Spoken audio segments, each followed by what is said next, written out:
sure I have everything. Okay.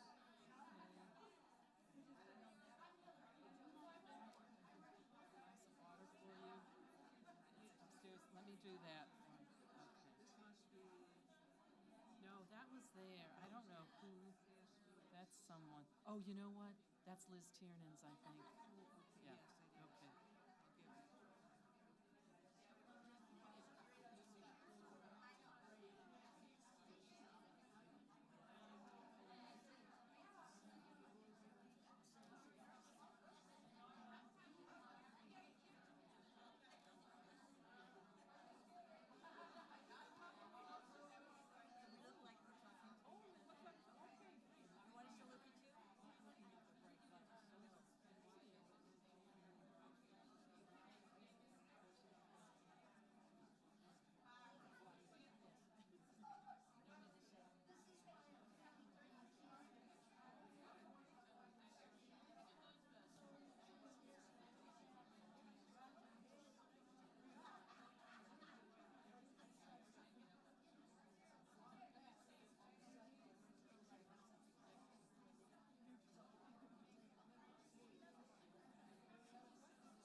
Good morning, sisters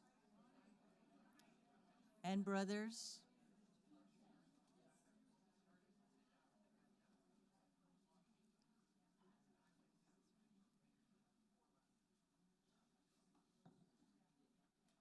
I'm Maureen.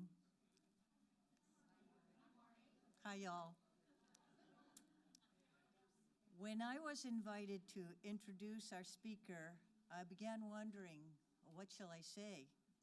Where shall I begin? When I asked, what would you like me to say about you? The reply was, whatever you say, Maureen, will be fine. Now that's a lot of trust, and I said, oh, you may be sorry. And she said, no.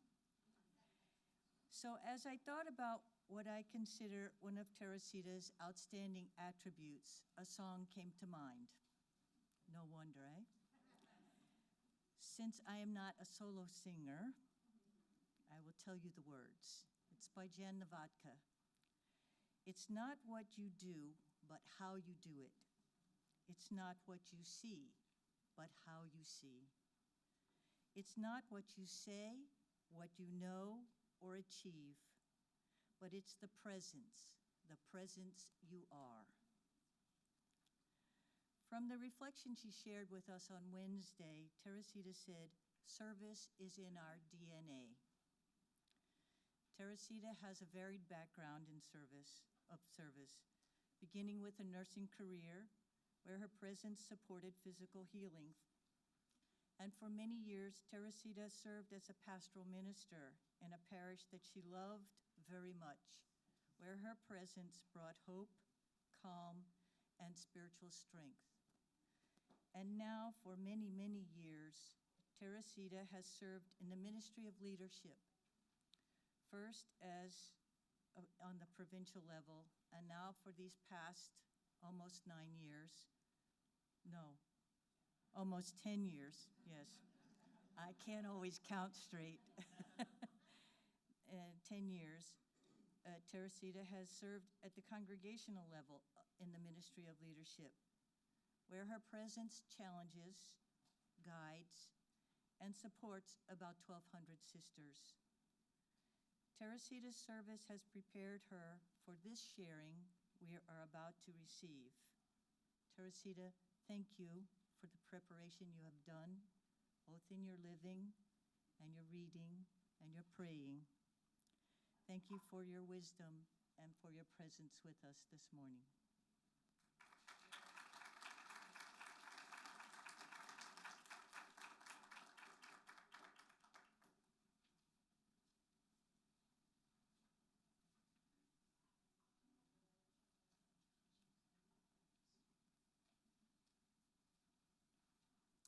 Good morning, and thank you for being here. It is indeed a shared and mutual blessing to be with you, to be together in this room. We're beginning with a picture on the above us, but I was told that someone would be here to show me what to do.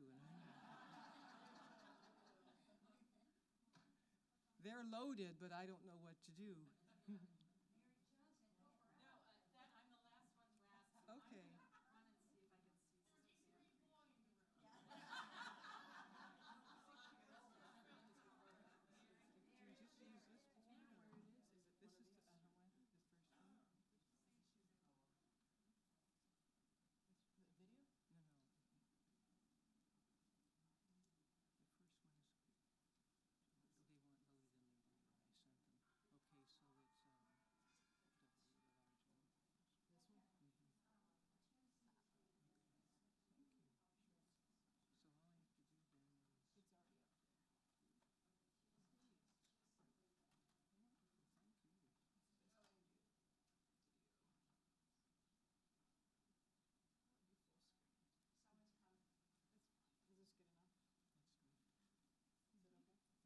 Yes.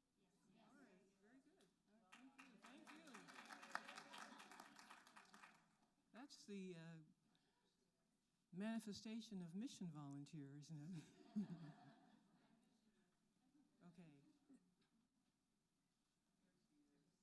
Oh, good. Thank you. All right. What can I do for you? Well, it was just, I didn't know how to get that up there, but Adrian put it up. So, okay. So afterward, when I do the next one, will you be here? Or do Yes, yeah, I can stay here. What you think? Of course.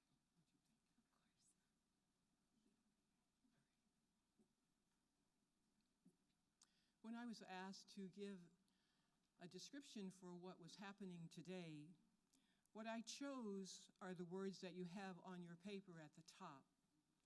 Spiritual leadership arises from and moves toward living the reality of the inextricable bond we have with all creation.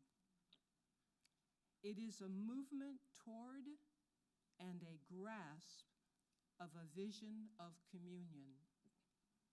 I was here for Mary Johnson's presentation, and as you, Mary, were giving that, I was feeling the connectedness between the way you began the day and the way that I have now the opportunity to continue. We are inextricably bound with one another. So I'm beginning with, as Maureen said, a song, which is so characteristic. And then while I sing the music to A River of Glory, just focus on what is above you. It's also on your paper, but it's bigger on the wall. River of glory, springs of our birth, flood of God's riches, poured on the earth, we are born from the darkness, and clothed in the light, we are bathed in the glory of God. Some of you know it, so let's go.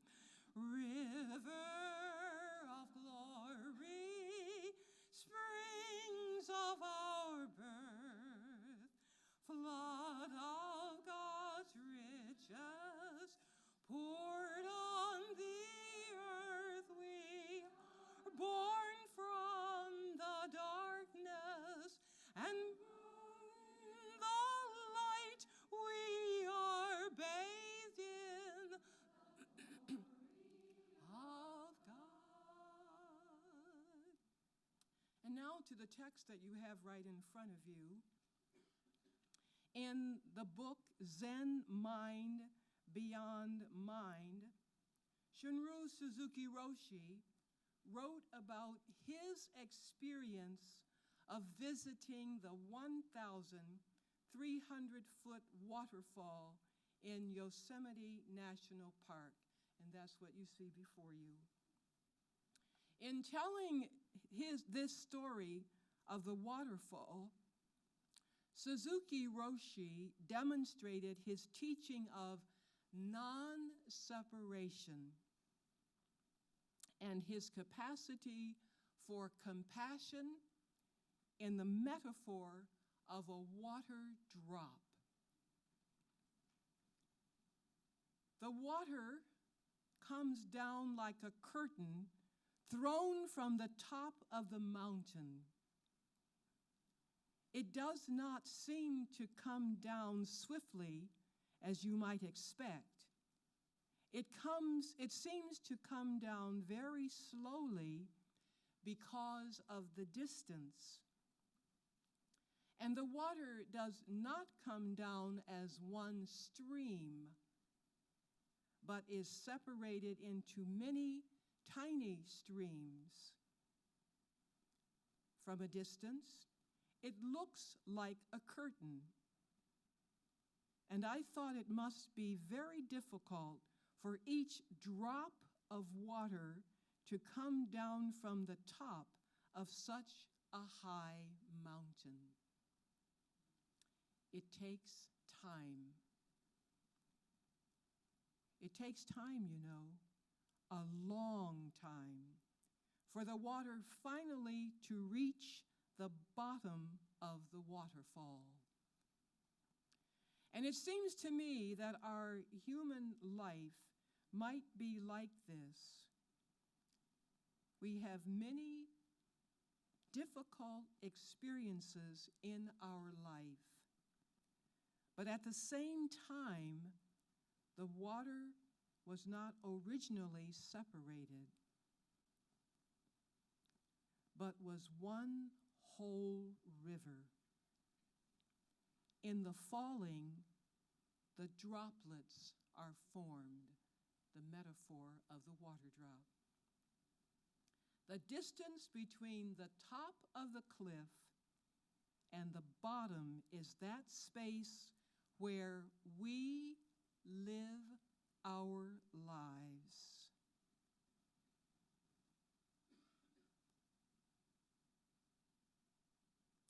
Until they reach the bottom and become part of the river again. On the way down, each of us thinks he is an individual droplet. And this is the illusion of separateness. What Suzuki Roshi wrote about is something with which I think I can dare to say all of us identify. We identify with that. We live with that illusion that we are separated from each other, that we are droplets in the world rather than a part of one body of water that is inextricably connected with every other droplet of the river. We are all one river until we come over the cliff. And once we come over that cliff, all this separation happens. And that is the part of us that we know the best, living as if we were not connected with each other. it causes all kinds of problems in our world to live this way. And spiritual leadership is one of the means of moving toward that reality of actually being one, even while we are in that long drop there from the top of the cliff to the bottom. So I ask you at this moment just to pause for a few seconds of silence and say to yourself, what are the cliffs?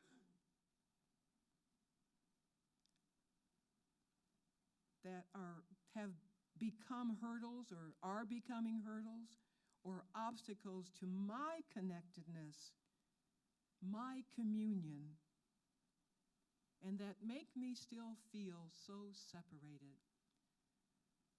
We're not going to share that, so feel free to go as deep as you wish, knowing that you're not going to be asked to talk about it. Just a few moments. Another way to approach that would be to simply live with that image of the river at the top and the river at the bottom. And do I feel that I'm there all the time, or am I in this long drop where I become a droplet?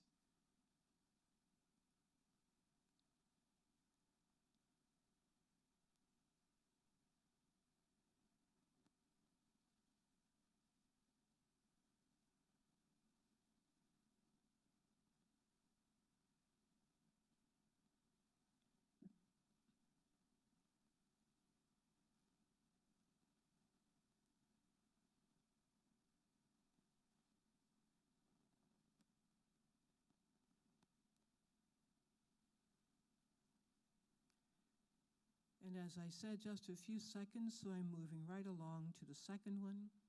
What do I need or want right now in order to be reconnected in communion with others? What has to change in my patterns for me to be faithful to connectedness and communion? Again, just a few seconds to bring that question in, and later, much later than now, if this is attractive to you, go ahead and take more time with that. Later today, tomorrow, on your way home, when you get back home, just what is it that keeps me living, that seems to trap me in living with that illusion of separateness?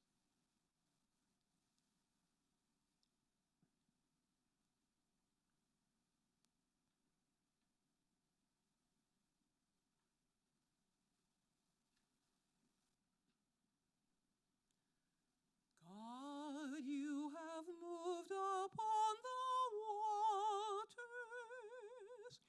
You have sung in the rush of wind and flame, and in your love you have called us sons and daughters. Make us people of the water and your name.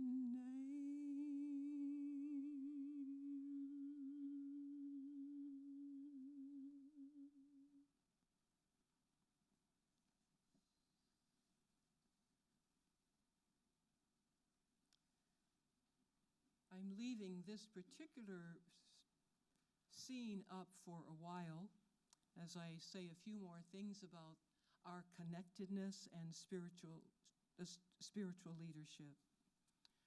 First of all, I'm taking the text from John with which all of us are familiar. I pray that they will all be one, just as you and I are one. As you are in me, Father, and I am in you. And may they be in us, so that the world will believe you sent me. It's from John chapter 17, verse 21, sometimes called the high priestly prayer, in which Jesus prays for the unity that we all know we want, but find ourselves still struggling as a droplet, not connected with other people and with the rest of the world.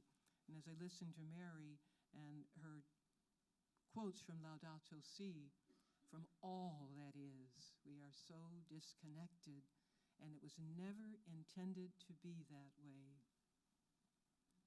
And then Paul in Ephesians chapter 4, verses 1 to 6, turns that into a prayer.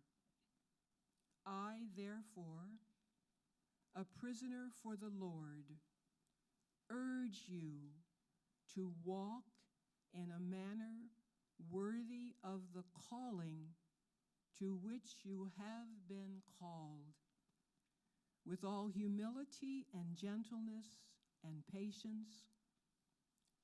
Bear with one another in love, eager to maintain the unity of the Spirit in the bond of peace. There is one body and one Spirit, just as we were called to the one hope that belongs to our call. One Lord, one faith, one baptism, one God and Father of all, who is over all, through all, and in all. So spiritual leadership actually is on the front of that page, arises from this conviction that we are all one, and that we're trying to live, or trying to embody that and live from that place. So I have a few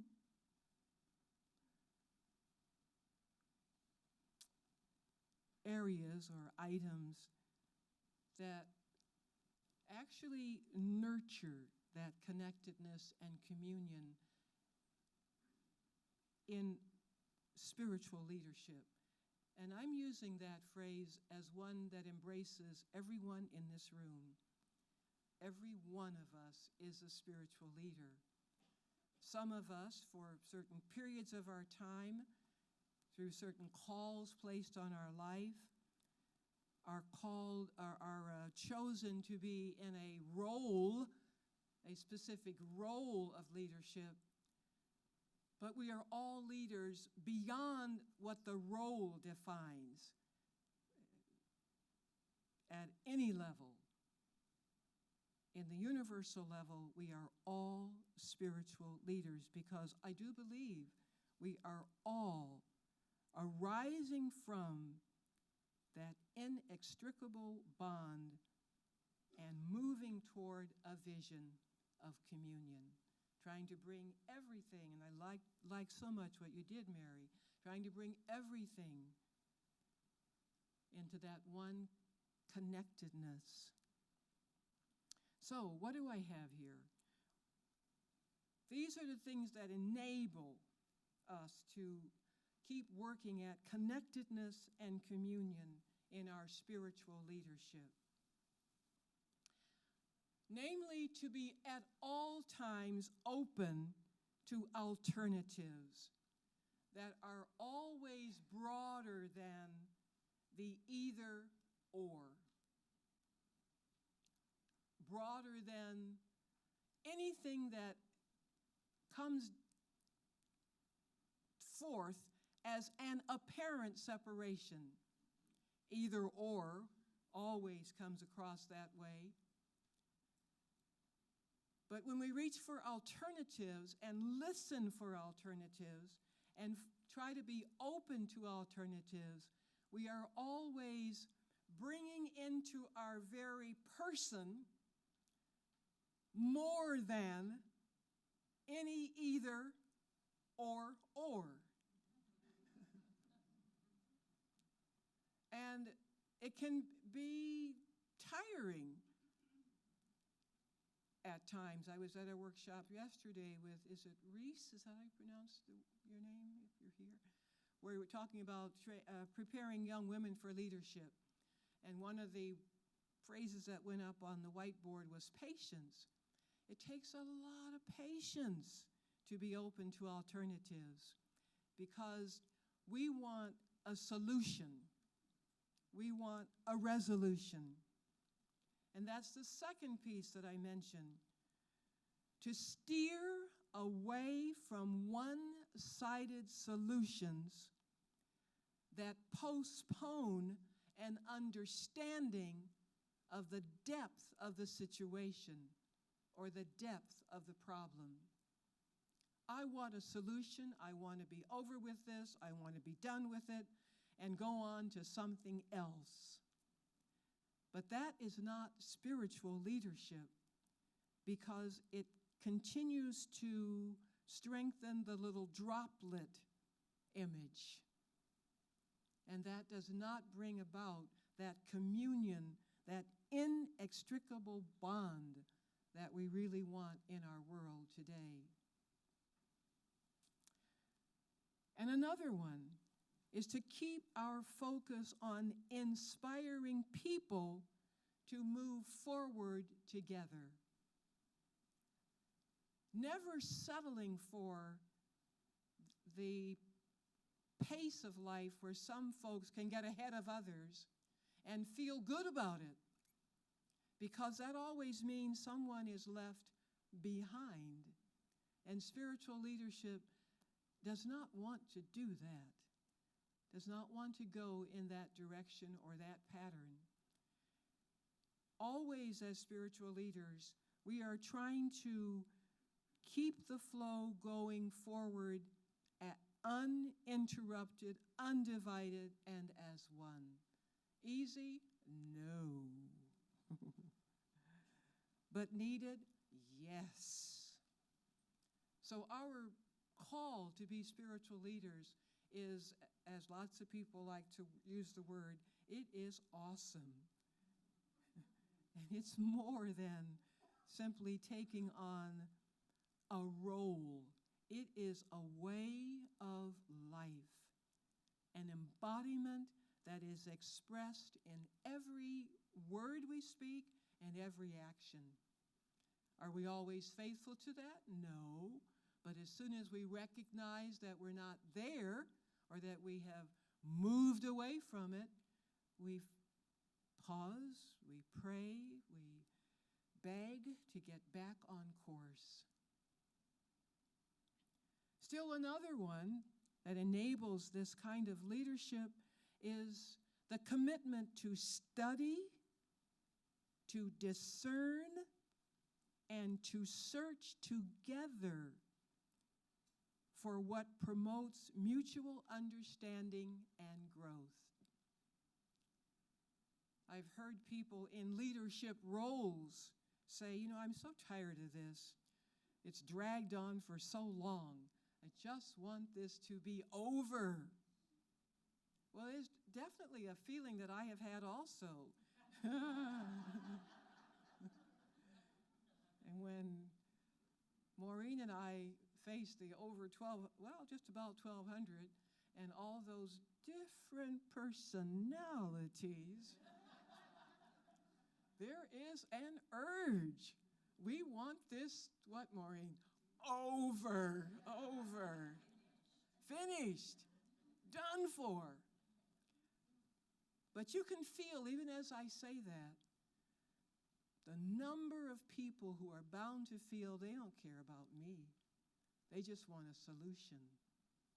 And so spiritual leadership is focused on the person. The people who are a part of that river at the top and the river at the bottom, even through that long drop where they feel that they are only a droplet. This is a call that on some days I wish I hadn't heard.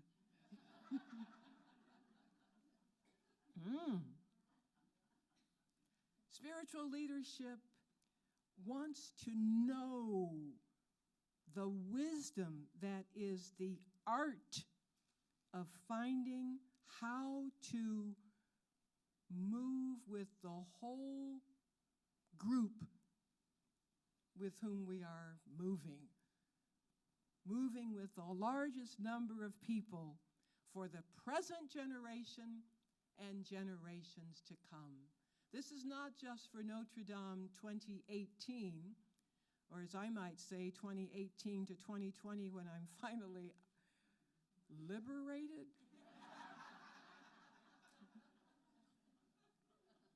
Because if I take this truly seriously as I do, standing here with you, once I am no longer, and we are, Maureen and I and the other three, no longer the leadership team for the congregation, and we are a sister of Notre Dame, I'm still a spiritual leader.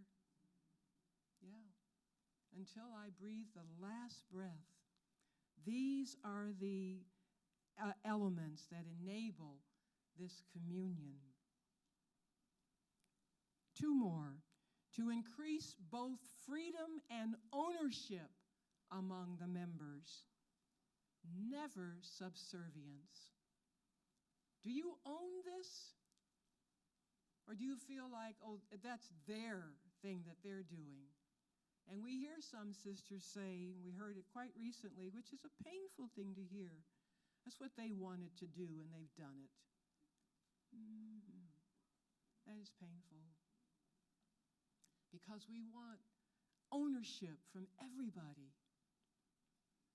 And that's one of the limits that I certainly will take away from this call to congregational leadership, that any one person ever said and did say that's what they wanted, and they did it.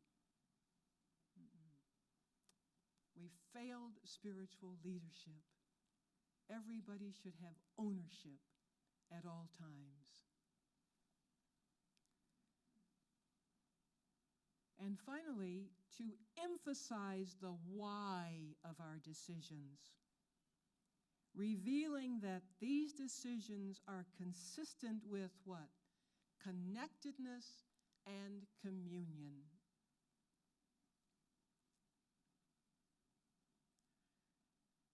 With the confidentiality that frequently goes with a role of leadership, sometimes it's not even possible to reveal all of the whys. And that's where we call upon the trust of all involved to recognize and appreciate and even live with the fact that sometimes a why can't be given in order to protect the dignity and the privacy of a human life. It's not what we would like to do, but sometimes it's what we have to do. And that's true even in your relationships in spiritual leadership. I know you're not always able to tell another person why you made the decision you made.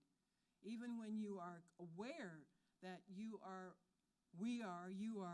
moving as spiritual leaders, sometimes you simply can't say it. It may make the situation worse.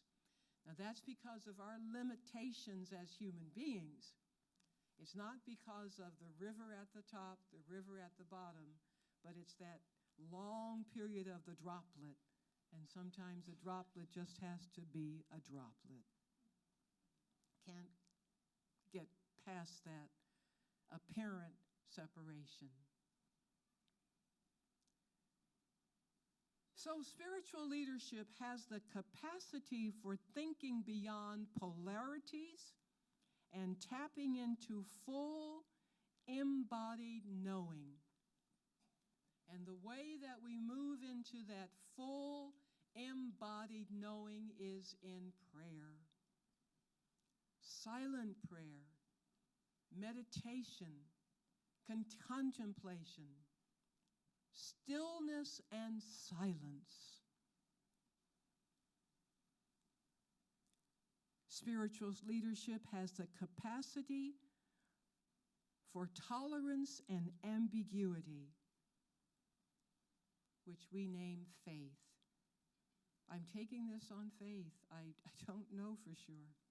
Honestly, don't know. But on faith, we're moving forward together and trying our best to move with all the members, with each other, friends, family, strangers, even people who don't like us, trying to move as one. It's the ability, spiritual leadership is an ability to hold creative tensions, which we name hope.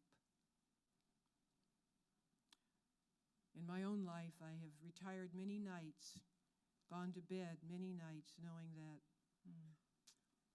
it's just not settled, but it has to be what it is right now.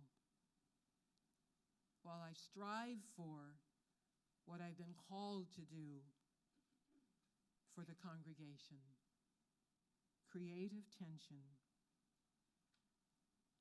And then spiritual leadership is always aware of the ability to care beyond personal advantage.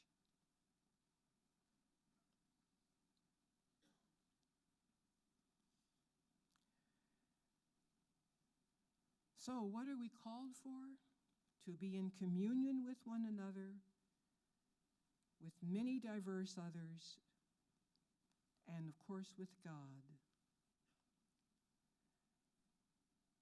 Beatrice Boutreau, I'm sorry, I didn't complete that quote, and with God, doing our part to move the planet and its people toward wholeness.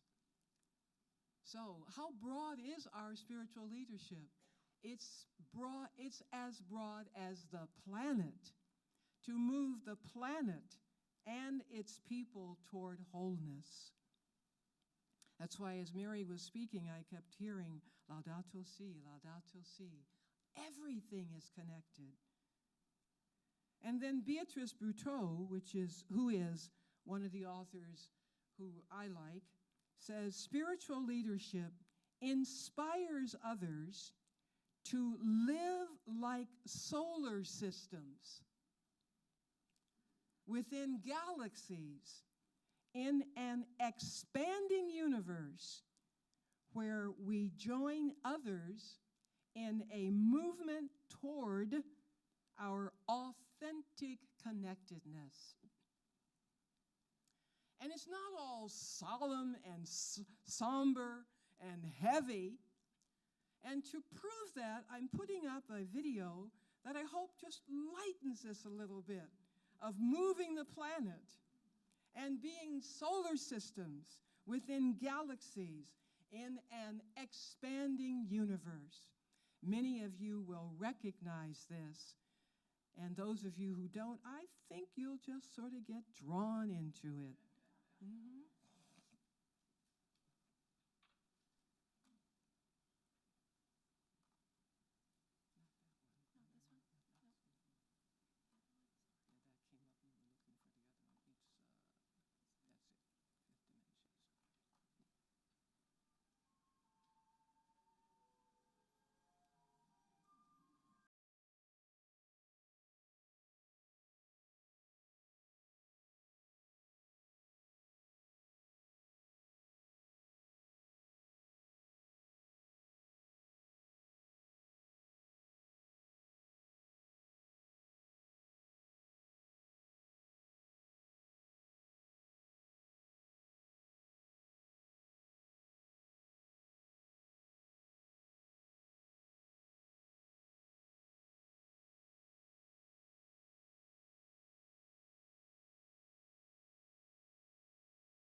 on purpose because sometimes it can become so narrowing and small that we're trying to do something for a little place in our neighborhood. And our spiritual leadership is really for the whole planet. A big vision, which is going to come up a little later in these notes, helping others see a bigger vision. Spiritual leadership is a service flowing from a living consciousness of the ever-prevailing presence of God. God is the force and power that is accompanying, assuring, directing, guiding, healing, inspiring, and supporting. God is at the root of all of that. So spiritual leadership is a ministry, is a service arising from people who penetrate their own darkness and arrive at the place where we are one with the other. This manner of servant leadership has the capacity to lead others to a place of hidden wholeness because leaders have already been in that place of darkness and they know the path from the inner darkness to light. This is a quote from Parker Palmer's in his little book, Leading from Within. If we don't get in touch with our own darkness, there is always the tendency to judge and condemn other people when they are at that place in their life where it's dark and dismal and even sometimes despairing. Today's models of spiritual leadership demand critical imagination and an openness to the unknown.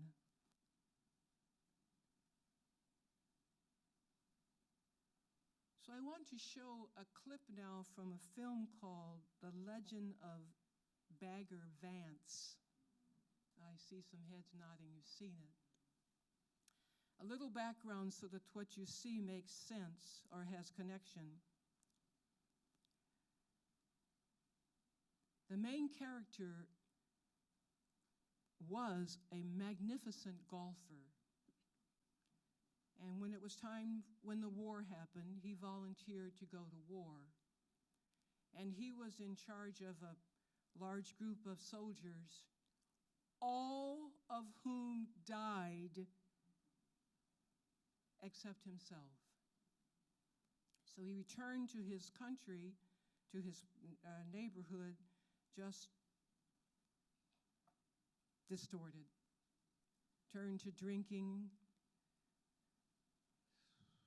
gambling, which happens with far too many soldiers, and had given up. And the area wanted to have a major fundraising event, and they knew he was a good golfer, and so he was drawn out of that place of darkness to participate in the golf tournament. And Bagger Vance is his guru, who just shows up, that light that just shows up. And the scene that you are about to see is where he has hit his ball into a swampy area. And he doesn't know how to get it out. And he's leaning down about to pick it up, maybe with the intent of moving it so he could get it out of there. You don't know for sure. But the reason I'm showing it is that this is one of the darkest periods of his life. And it's what he sees there is a replication of what he saw in the battlefield. And so he is actually paralyzed. You'll notice that in his hands. They're moving, but they're not doing what they should. And he just can't do it. And Bagger Vance says, yes, you can. And he says, no, I can't. And he says, you don't understand. And Bagger Vance says, yes, I do understand. I'm saying this in case the words don't come as clear. Yes, I do understand. If you think you're the only one in the world who's ever had something happen to you and no one understands it, no, everybody has that. Everyone in the world has it. You can do this. And spiritual leadership is that gift to others that affirms that your darkness is not the end of the world, sister or brother or friend. You can get out of this. Now, there are many ways to do that. This doesn't show that. But obviously, there are disciplines, there are professions that help us move from darkness to light. What you see here is an illustration of moving from dark to light. Okay?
What I'm talking about is a game. Game that can't be won. Only played. You don't understand? I don't need to understand. And a soul on this entire earth ain't got a burden to carry. He don't understand. You ain't alone in that. But you've been carrying this one long enough. Time to go on. Lay it down. I don't know how.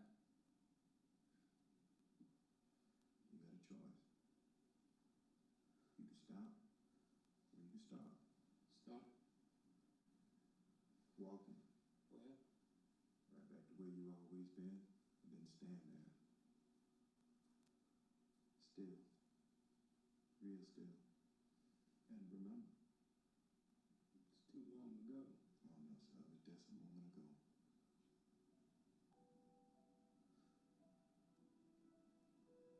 Time for you to come on out the shadows, Junior.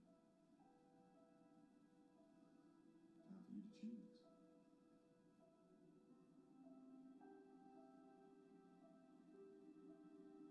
I can't. Yes, you can. But you ain't alone. I'm right here with you. I've been here all along.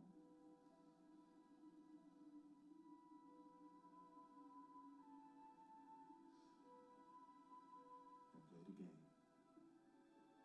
Your game. The one that only you was meant to play. The one that was given to you when you come into this world.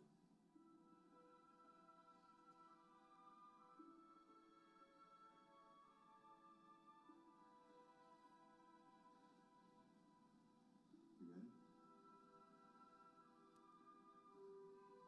Take a stance.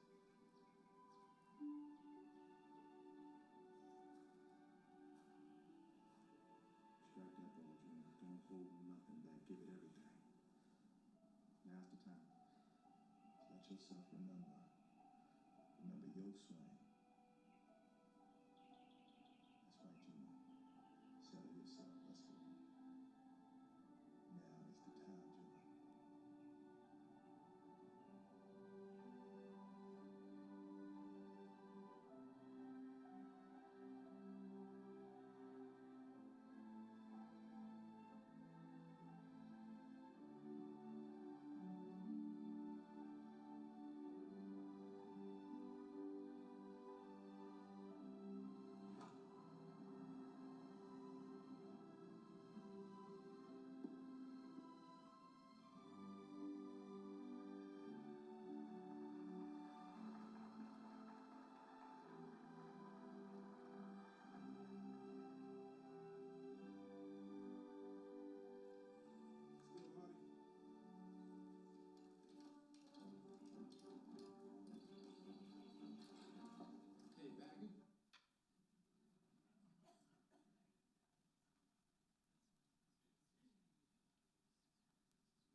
And so leadership is about helping people to see.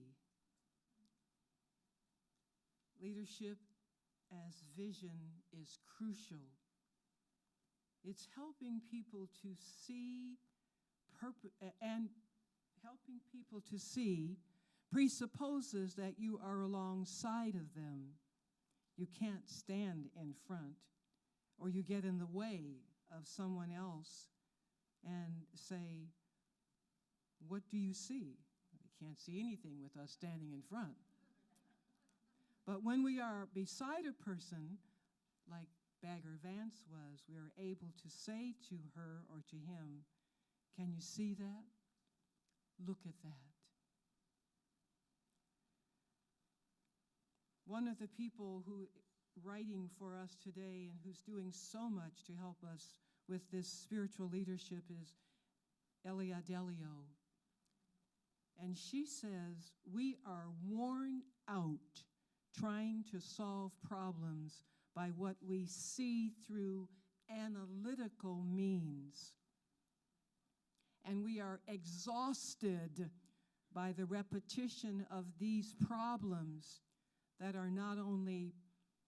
not only perpetuate themselves but deepen.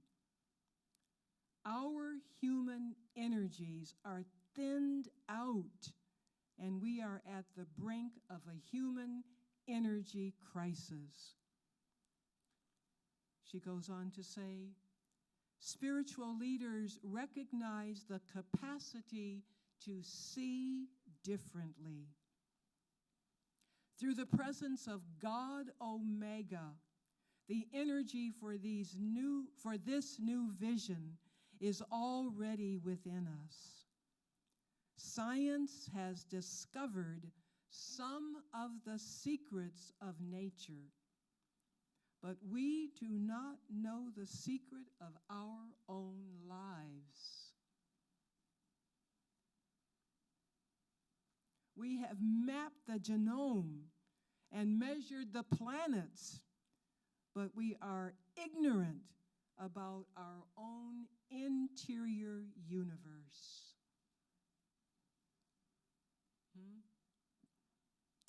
So she says, now is the time to discover the vast inner layers of our own humanity, the realms of mind and consciousness. And the way to get there is through silence, stillness, and prayer. This is the way to stretch toward the one who is the power of all life. So just a couple more words about the vision. And that was the reason for, this is the age of Aquarius, which I like to think of this is the age of connectedness and communion.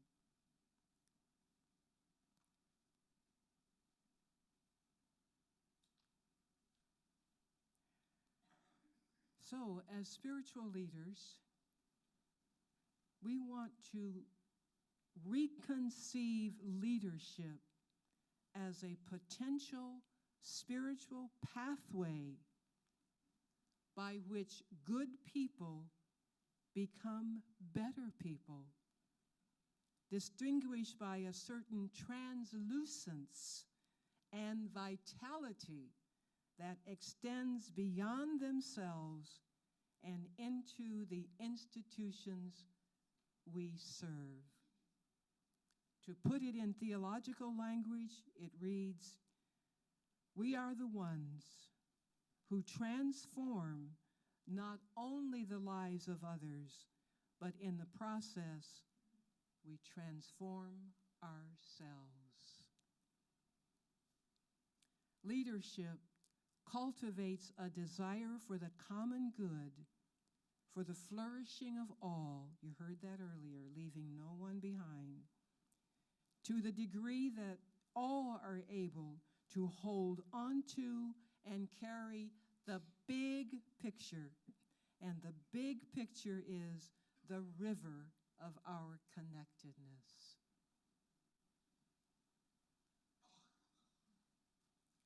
Leadership is a very humbling task, and it asks us to tackle issues that we do not quite know how to handle sometimes, issues that take us far beyond our comfort zones.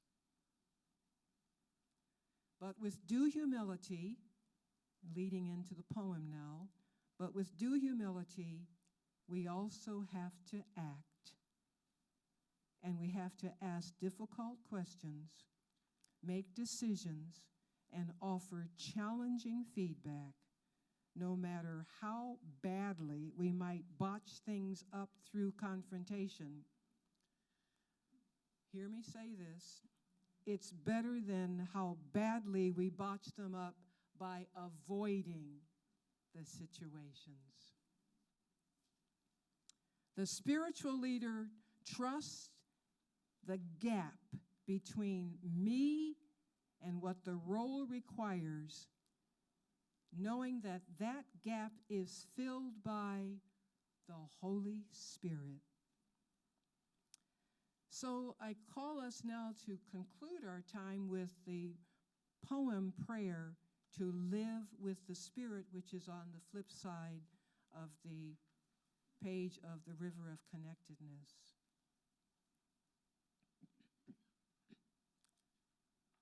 I'm going to read this as David White does his poetry. It always emphasizes so much more the words. To live with the Spirit of God is to be a listener. To live with the Spirit of God is to be a listener, is to be a listener.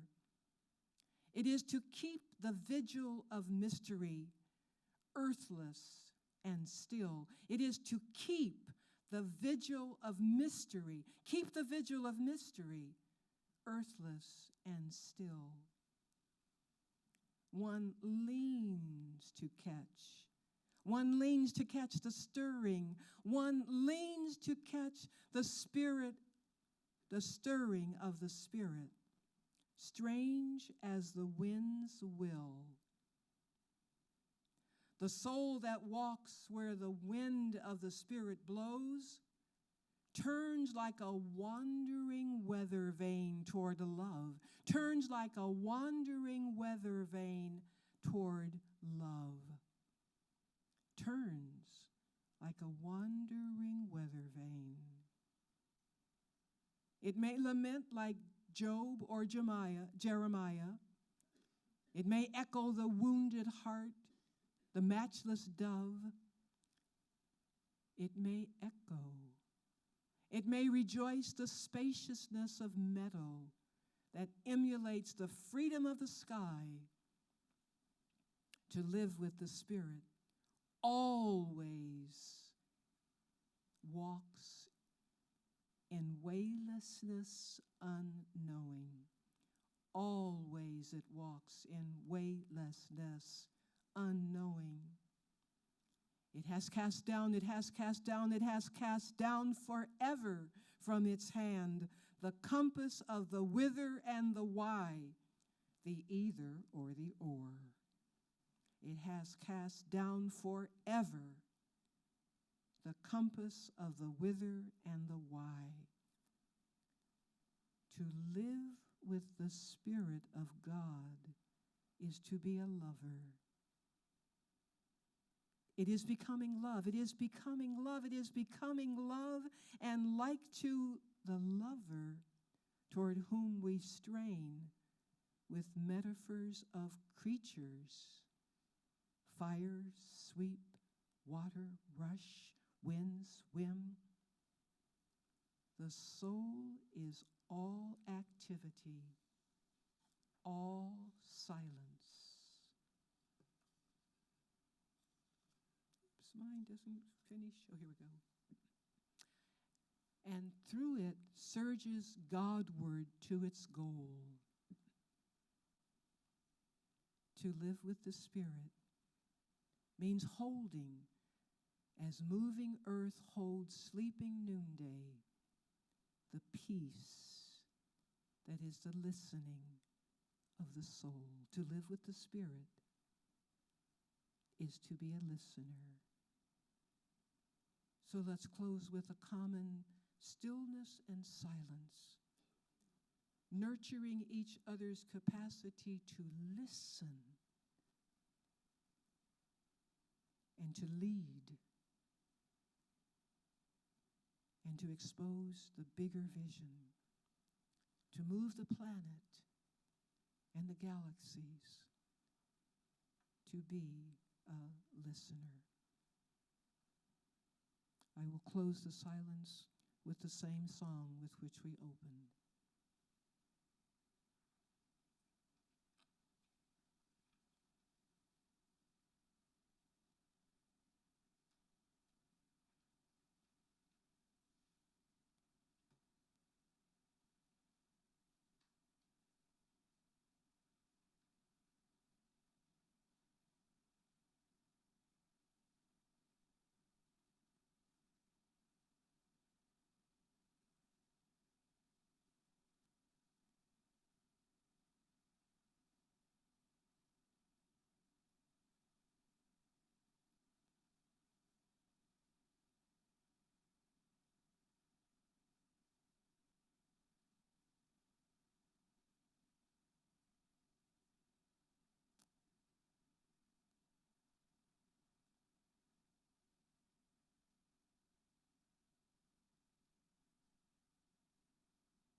We are born from the darkness and clothed in the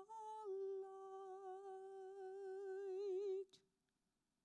We are bathed in the glory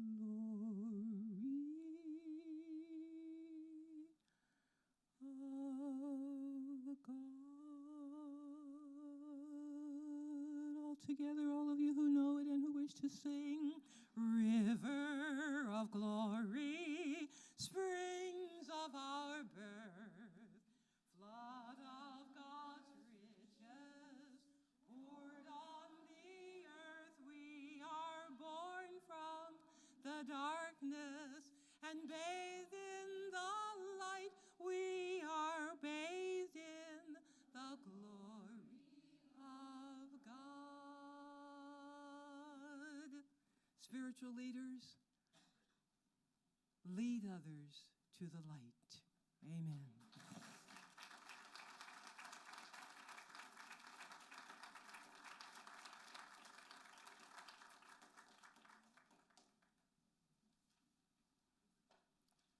Thank you very much, Teresita.